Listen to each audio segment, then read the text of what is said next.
जबलपूर येथील धरण परिसरात अलीकडेच घडलेल्या फेरीबोट अपघाताने जलप्रवासातील सुरक्षेबाबत गंभीर प्रश्न निर्माण केले आहेत. या दुर्घटनेत बोट बुडाल्याने अनेक प्रवाशांना आपला जीव गमवावा लागला, तर काही जण जखमी झाले.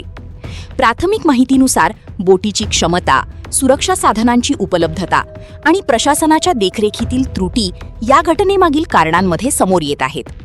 या पार्श्वभूमीवर जलवाहतुकीतील नियमांची अंमलबजावणी आणि प्रवाशांच्या सुरक्षिततेची जबाबदारी यावर पुन्हा एकदा चर्चा सुरू झाली आहे.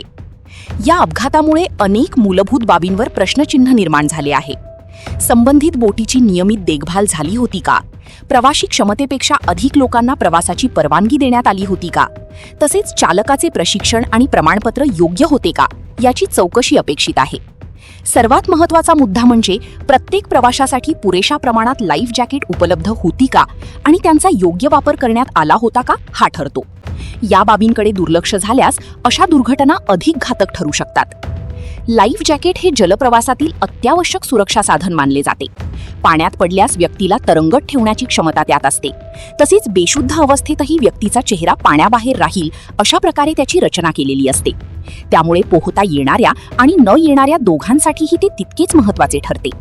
अपघाताच्या क्षणी निर्माण होणारी घबराट, थकवा किंवा जखम यामुळे परिस्थिती अधिक गंभीर बनते आणि अशावेळी लाईफ जॅकेट जीवनरक्षक ठरते.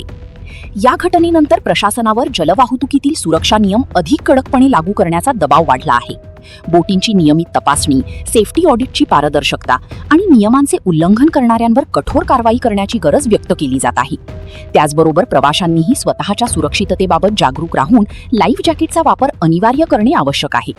एकूणच या अपघाताने सुरक्षा ही पर्याय नसून गरज असल्याची जाणीव पुन्हा अधोरेखित केली आहे.